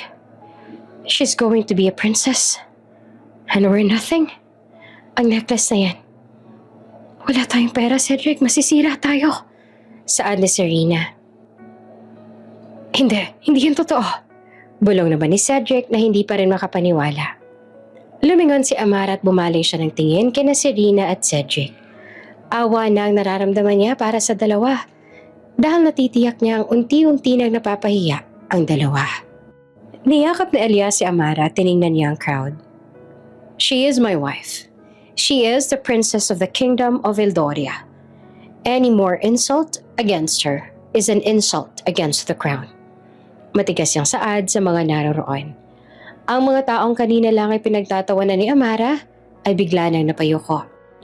Takot ang makikita sa mga mukha nila noong mga oras na yon. Hindi rin nagtagal, sumabog din ang balita sa buong bansa. Ang socialites at ang ex-fiancé at minsan ay napahiyang napahiya sa inasal nila. Hindi kalaunan ay napatingin si Amara sa mahal na reyna. Your Majesty, thank you po. Mahina niyang sambit. You have earned it, child. Sagot ng Queen Mother. Welcome to the family. Ang paglipat ni Amara mula sa barong-barong sa Riles patungo sa Royal Palace ay parang panaginip na hindi niya inakalang magiging totoo. Sa halip na lumang kariton ni Elias, sumakay sila sa royal helicopter na kinuha sila mula sa barangay hall. Nakaupo si Amara sa helicopter, suot ang royal diamond necklace sa leeg habang hawak ang kamay ni Elias. Sa ilalim, nakikita niya ang bahay ng tita niya. Ang kanina ay hinuhusgahan siya. Ngayon, siya naman ang naglalakbay sa kalangitan. Para ako nananaginip. Bulong ni Amara kay Elias. Hindi to panaginip, Amara. Sagot ni Elias bago hinalikan ang likod ng kamay niya. Ito na yung buhay na meron ka ngayon. Pagdating nila sa Eldoria, sinalubong sila ng Royal Band at Military Honor Guard. Ang palace ay hindi lang malaki. Mas malaki ito sa inaakala niya nung una. Ang sahig ay gawa sa marble. May malalaking chandeliers na parang mga waterfall ng kristal. May mga painting rin na may ginto. Halika na, Amara. Yaya na Elias sa kanya. Ipapakilala na kita sa lahat. Hindi kalaunan ay nagsimula na rin yung matinding pagsanay para kay Amara. Kailangan niya maging handa para sa buhay ng isang royal. Unang-una, binigyan siya ng etiquette lessons ng mahal na reyna. Isang matandang duchess ang nagturo sa kanya. Si Duchess Genevieve na sikat sa pagiging istrikto. A princess must walk like she floats, Princess Amara. Saad ni Duchess Genevieve habang may straight posture. Po, hindi ka dapat naglalakad na parang nagmamadali ka. Kailangan, mahinahon ka lang na parang hangin. Subukan mo ulit. Naglakad ulit si Amara pero natapilok siya dahil sa kaba. Tumingin si Duchess Genevieve kay Amara na animong disappointed. Yung posture mo, para kay nagtitinda ng fishball sa kanto.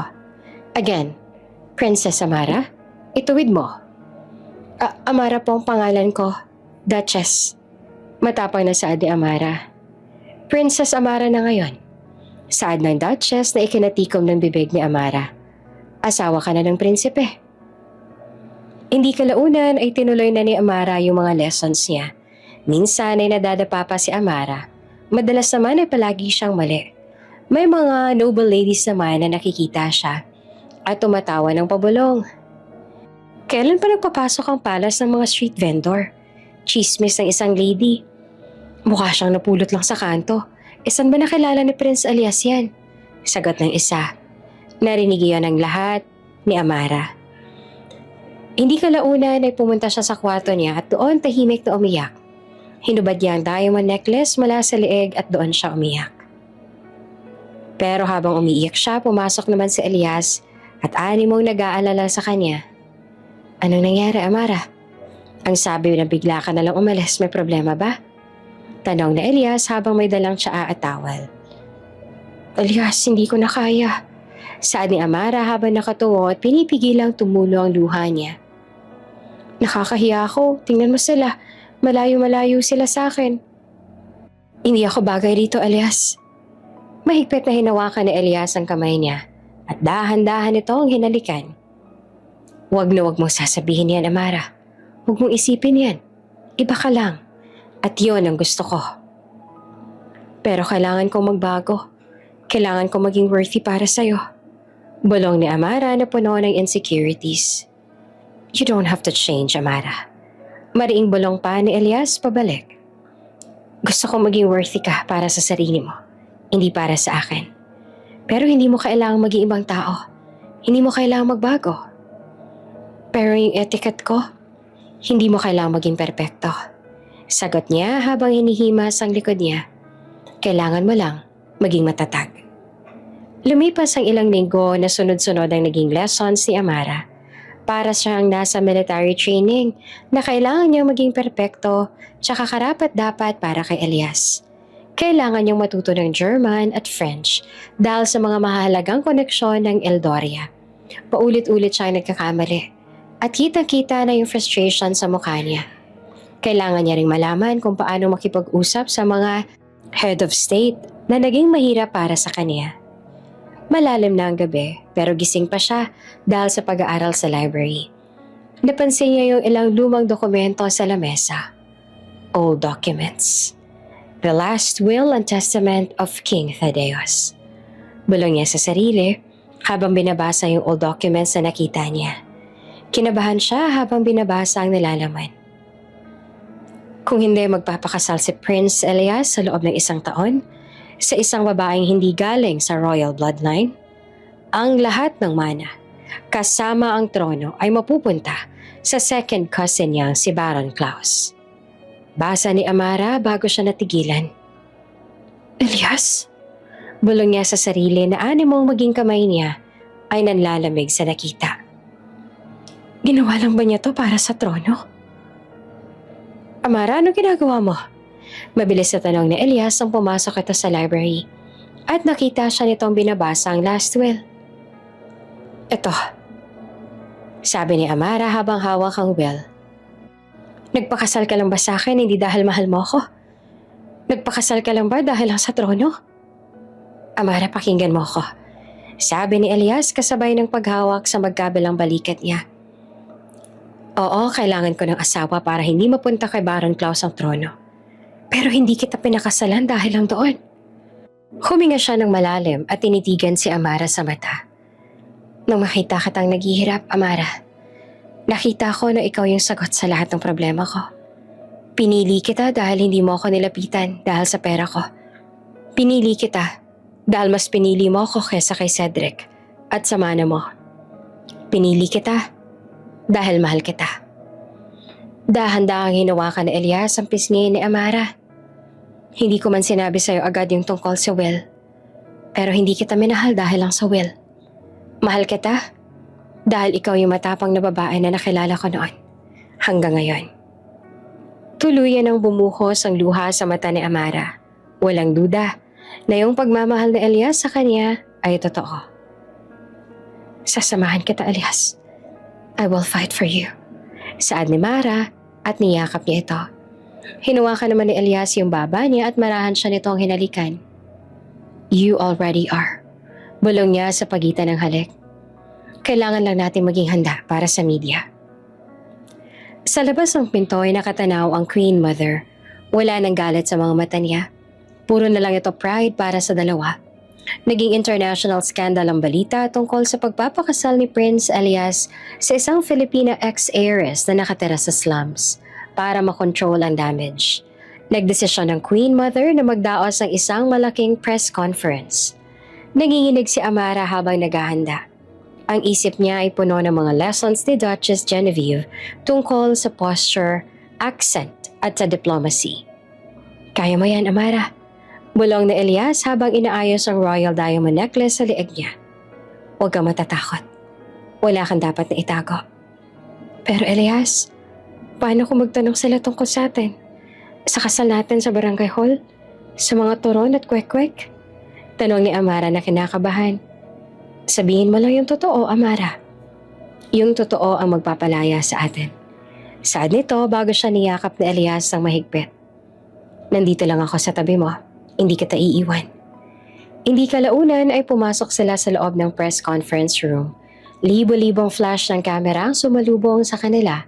Ang mga journalists mula sa iba't ibang bansa ay nagkakagulo para lang makakuha ng litrato nilang dalawa.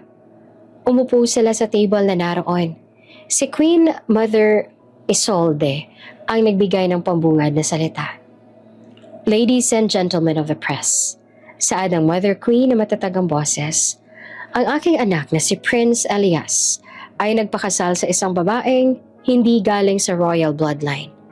Alam namin ang controversy na ito, pero ang aming palasyo ay naniniwala na ang pag-ibig at dangal ay mas mahalaga kaysa sa politics at nobility.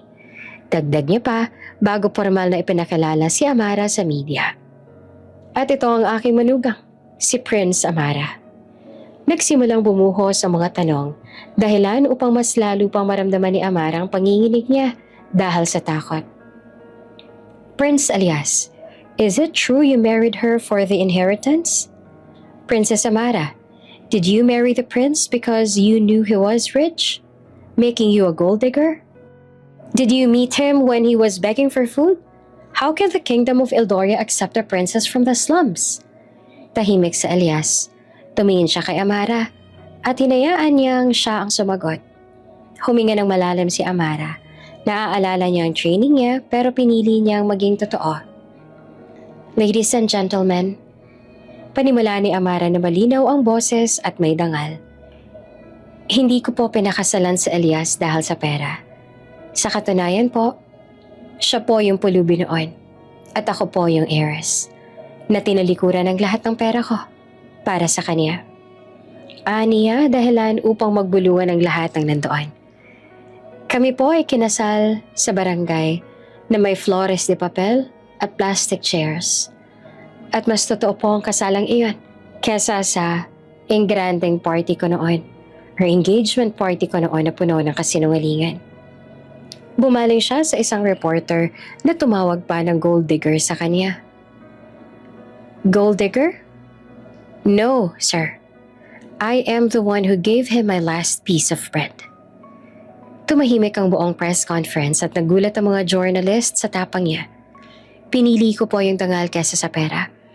Pinili ko po yung puso ko kaysa sa kasinungalingan ng mga taong nakapaligid sa akin. At kung ang royalty ay hindi lang tungkol sa dugo, kundi tungkol sa puso, handa po ako maging princess ng Eldoria. Nagtinginan ng mga journalists, kahit ang Queen Mother ay napangiti. Bago matapos ang lahat ay biglang tumayo ang isang lalaking naka-formal suit. May mga galit sa mata. Siya, si Baron Klaus, ang second cousin ni Elias, ang taong magmamana ng throne kung hindi ikakasal si Elias. This is an insult to the crown, Your Majesty, sigaw ni Baron Klaus. She is not worthy. She is a street girl who has no etiquette, no diplomacy. She is dragging down the reputation of our kingdom. Prince Elias, you must divorce her. Baron Klaus, you are out of order. Sabi naman ni Queen Mother na matigas ang tono. Pero sa Elias, tumayo habang hawak ang kamay ni Amara. Baron Klaus, sabi ni Elias na malakas ang boses. Ang dangal ng Eldoria ay hindi nasusukat sa etiquette at social status. Ito ay nasusukat sa katotohanan at sa tapang ng puso.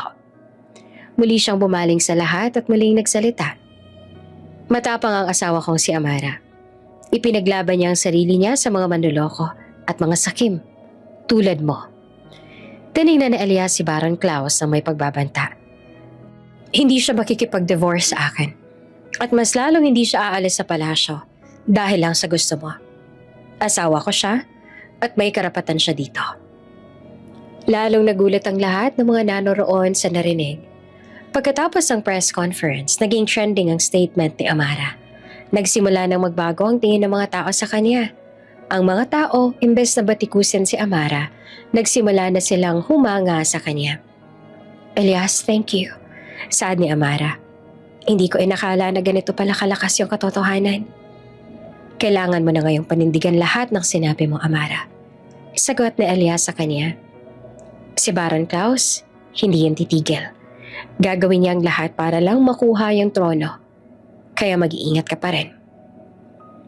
Sa labas ng palace, si Serena at Cedric ay nanonood ng TV. Wala na silang pera. Bangkarote na sila. Tinalikuran sila ng tito at tita ni Amara dahil wala nang magandang makakuha sa kanila. Cedric, ano nang gagawin natin? Umiiyak na tanong ni Serena. Naging prinsesa na siya. Samantalang tayo wala nang makain dito. Hindi kami papayag. Sigaw ni Cedric. Aatakihan natin siya. Meron akong video ng first meeting nila. Kailangan nating sirain yung image nila. Sa kabila ng matagumpay na press conference, alam na Amara at Elias na hindi pa tapos ang laban. Ang katotohanan ni Amara ang nagligtas sa kanya, pero ang lihim ni Elias ay nagpapanatili sa lahat. Gabi na iyon at tahimik silang naghahapunan sa kanilang private chamber. Ang suite nila ay malaki, may gilded walls at antique furniture, pero mas pinili ni Amara ang simpleng setting para sa kanila. Elias, sa tingin mo ba? Titigil na ba si Baron Klaus? Tanong ni Amara habang pinipirmahan ng isang document tungkol sa isang charity foundation na sinisimulan niya. Hindi, Amara. Sagot ni Elias sa seryosong mukha. Ang mga taong katulad niya, hindi titigil hanggat hindi nila nakukuha ang gusto nila. Pero mas delikado sina Cedric at Serena. Bakit? Nawala na lahat sa kanila. Wala na silang pera. Wala na silang social standing. Paliwanag ni Elias. Ang mga taong wala nang mawawala, sila yung pinakadelikado. Gagawin nila lahat para sirain tayo. Lalo na ikaw, dahil ikaw ang naging dahilan ng pagbagsak nila. Napakunot ang noo ni Amara sa narinig. Ano ba meron sila na pwedeng ipinahira sa atin? Maling impresyon ang kasal natin? Sagot na Elias. At yung history mo sa kanila? Nakatanggap ako ng intel mula sa Palace Security. May plano silang mag-leak ng video. Ha? Anong video? Video ng una nating pagkikita. Bulong ni Elias. Yung kuha ng paparazzi at ng tauhan ni Baron Klaus.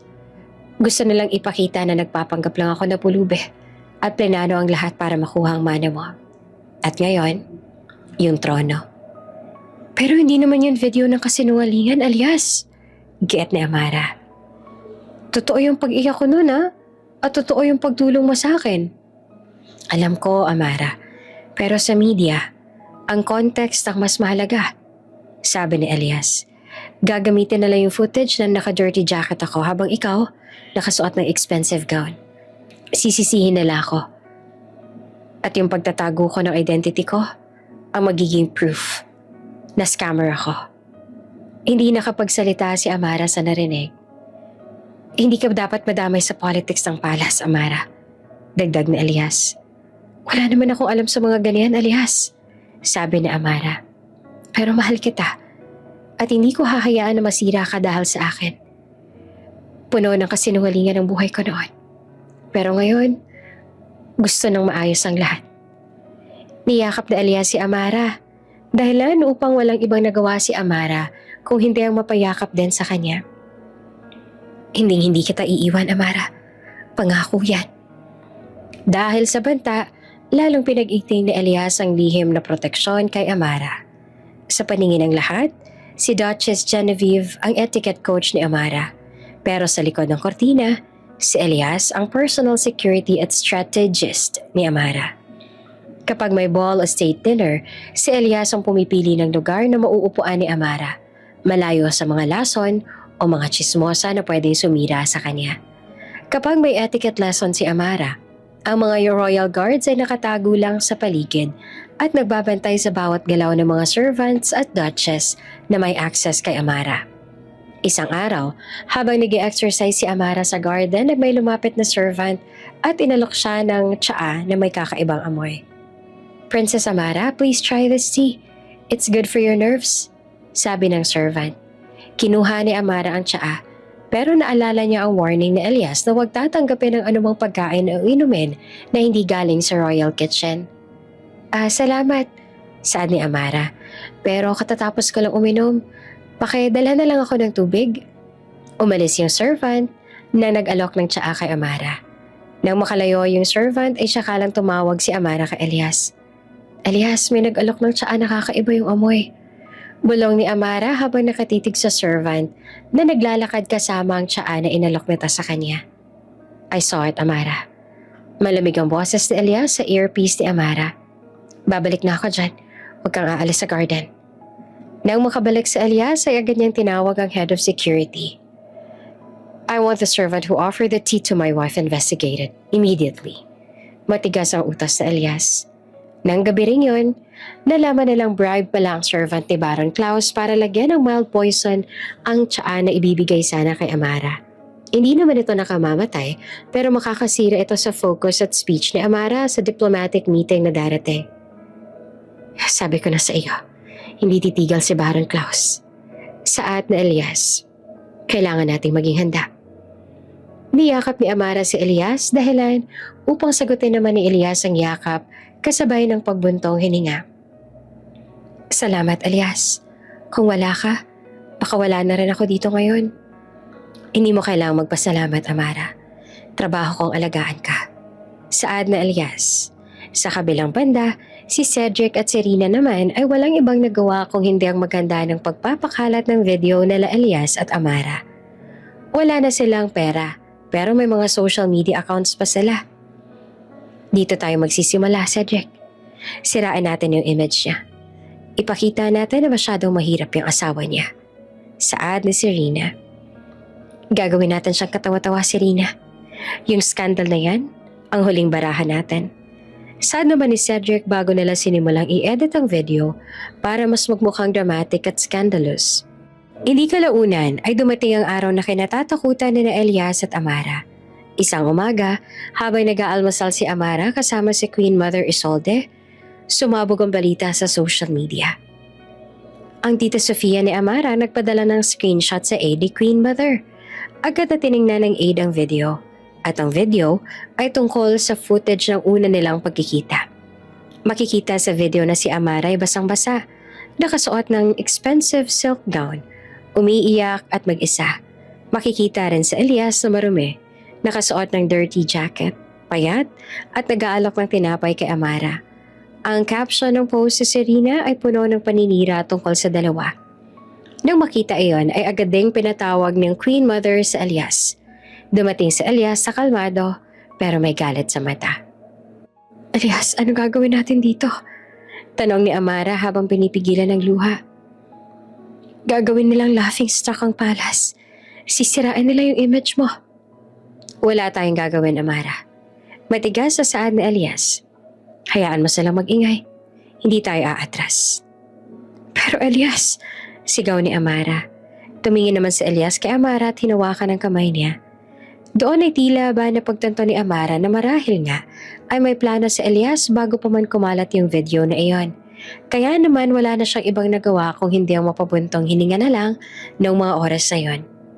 Hindi kalaunan ay agad na nag-set up si Elias ng live broadcast sa Royal Palace.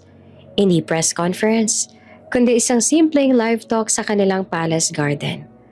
Umupo si Elias at Amara sa garden bench bago sinimula ni Elias yung live broadcast. "Good morning to the Kingdom of Eldoria and to the world." Simula ni Elias sa kalmado ang boses. Marahil ay nakita ninyo yung video na kumakalat sa social media.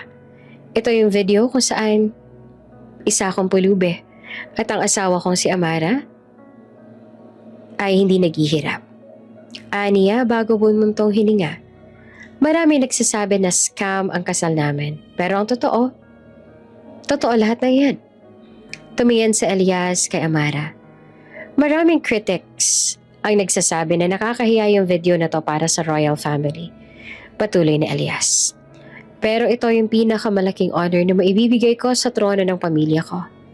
Ang mga taong nag-leak ng video na to, gusto nilang sirain kami. Pero yung ginawa na lang to, ang nagbigay sa amin ng platform para maging totoo. Matapos ang live broadcast na nagbigay linaw sa relasyon ni na Prince Elias at Princess Amara, nagbago ang image ng Edoria royal family. Ang scandal ay naging inspirasyon at ang courage at authenticity ni Amara ang umani ng respeto sa buong mundo. Gayunpaman, ang video leak at ang attempted poisoning ay nagbigay babala kay Elias.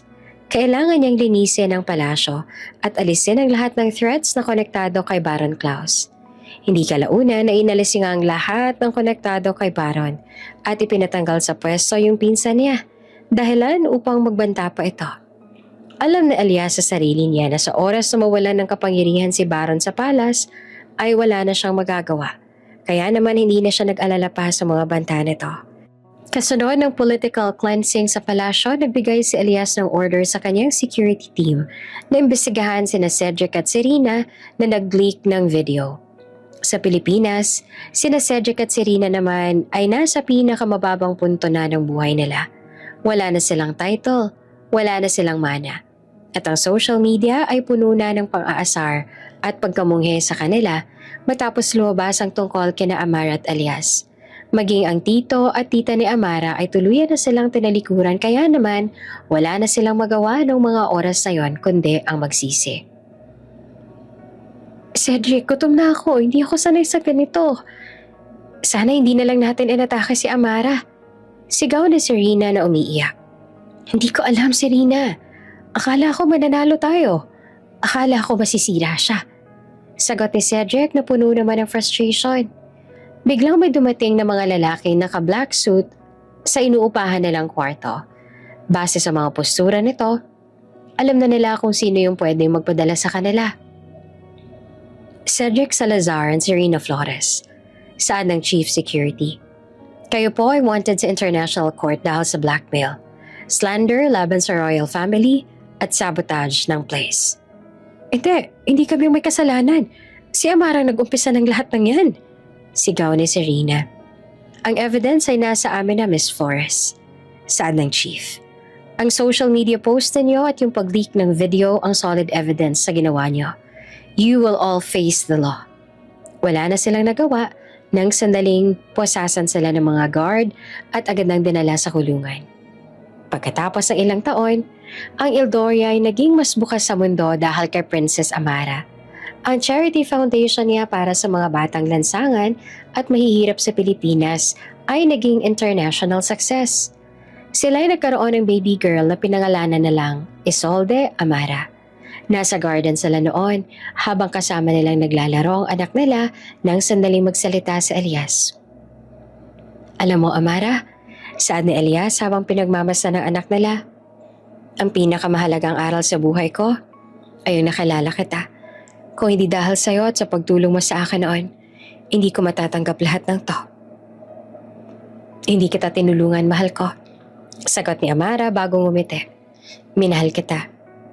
Wala namang ibang nagawa si Elias kung hindi ang mangiti bago siya nagdesisyong iyakapin si Amara at ang anak nila. Ang dating pulube at ang dating tinanggalan ng mana noon, prinsipe at prinsesa na ng Edoria ngayon. Bago ka pa lang sa channel neto, ibang kwento ni Ate Jane, istorya mo, ikwento ko. Huwag kalimutang pindutin ang notification bell at subscribe button.